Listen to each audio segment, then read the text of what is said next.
Storytelling is hardwired into the human brain. We like stories. We want to hear them. Since the time of the caveman, people have been sharing stories. There are many areas where we can use this skill to increase the probability of getting a higher paying job. Most resumes I look at, they have 0 stories. And you could be saying, well, Armand, this is a resume, it's not a novel. And I get that.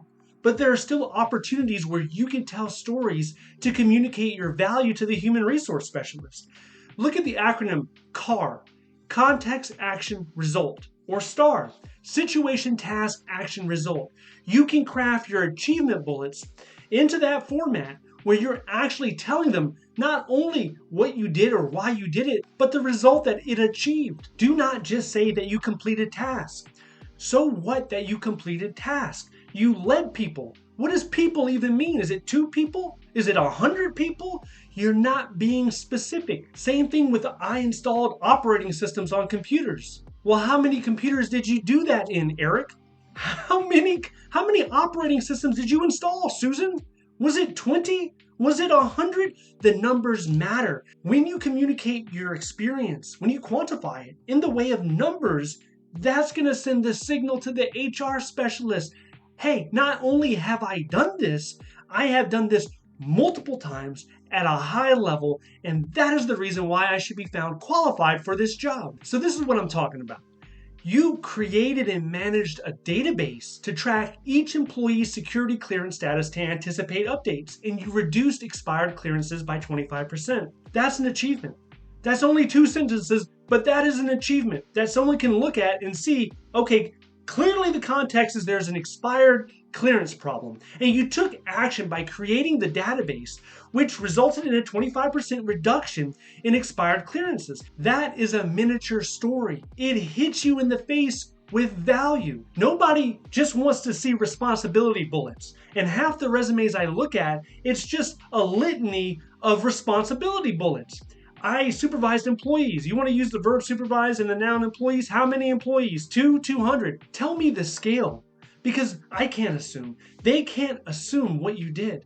You have to spell it out. The next area is during interviews. The interview room is somewhat of a stage, and you need to be able to perform. This matters more than the resume in a lot of different ways because most of our communication is nonverbal.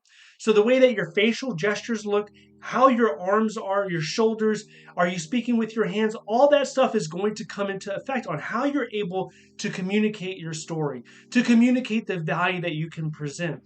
Now, before I even walk into an interview room, I have at a minimum 10 success stories, and they're in the format either CAR or STAR. I have them and I've rehearsed them. I say every success story at a minimum 10 times.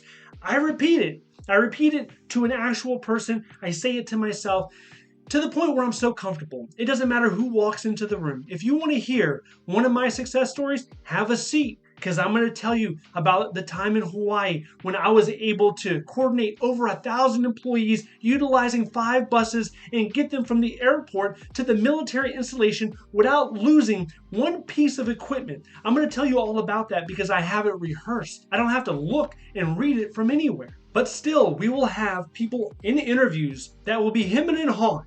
That'll be, well, yes, I know how to do that. I've done that a lot, actually. Yes, I have plenty of experience when it comes to installing and troubleshooting hardware. I've done that for years. I do have experience. What does that mean? How many points are you expected to get for that answer? That yes or no, simple, basic answer.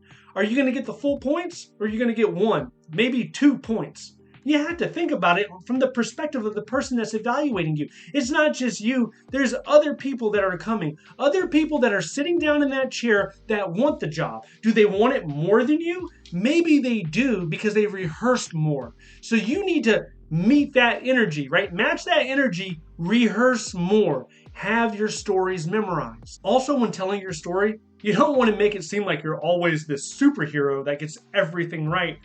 You want to use some introspection and you want to say, once I completed that achievement, that task, I realized, and this is what I learned, and then I was able to pivot and do it again so much better the next time. This will paint you in a more authentic and genuine light.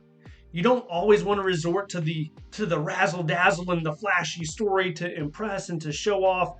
I mean, if it's true, by all means, own it, and communicate it, but there comes a time where something is a realistic achievement and another time where it's clear that you're exaggerating. The next area is during networking. And if you're in the job searching stage, this is where most of your time should be invested. You should be talking to individuals from agencies, from departments that are interesting to you, people with the same backgrounds, people that went to the same university, that had the same jobs. Maybe they were in the military, maybe they were a police officer. Talk to people like that that are in positions that you want to get to. And we call these informational interviews. And when you're conducting an informational interviews, everyone should have their 30-second pitch, right? They call it an elevator pitch. It's just a down and dirty on exactly what your skills are and what you're looking for. So you're highlighting your value, your focus when it comes to the job search. What steps have you taken to move you closer to that goal? You should have stories already rehearsed, ready to go for that. There's times where I talk to people for 5 or 10 minutes and I still don't know what they're looking for. I still don't know their value. They're saying, hey, I was in the military, I did X, Y, and Z. And I'm like, okay, what are you trying to get? What role do you want? Do you want to be an instructor? Do you want to be a program analyst? Are you trying to be a consultant? What are you trying to get after? So you need to make it clear because everyone's time is very valuable. And after the first couple of minutes, if you're not giving them a clear value proposition, they could just be moving on to the next person or saying, hey, buddy, seems interesting. Thank you for everything, but I got to move on. You don't want to be in that situation. Now, all of this can be done with storytelling and stories, but not just any story. It needs to be well thought out. It needs to be rehearsed. I'm sure you've been to a dinner party or you've been to an event where somebody just drones on and on and on, and you're thinking in the back of your head, what is the point of all of this? You don't want to be that individual. But when it comes to networking, when it comes to all of this stuff, you need to be more intentional with the stories that you're telling. All right, so if you're still looking for a government job, you could very well be struggling with usajobs.gov. It's not the most intuitive website. If you are interested in the top 5 tips that could help you get a government job in usajobs.gov, I want you to watch this video next. If you would like to see more videos like this, please click like and subscribe. Thank you so much for watching, and I'll see you in the next one.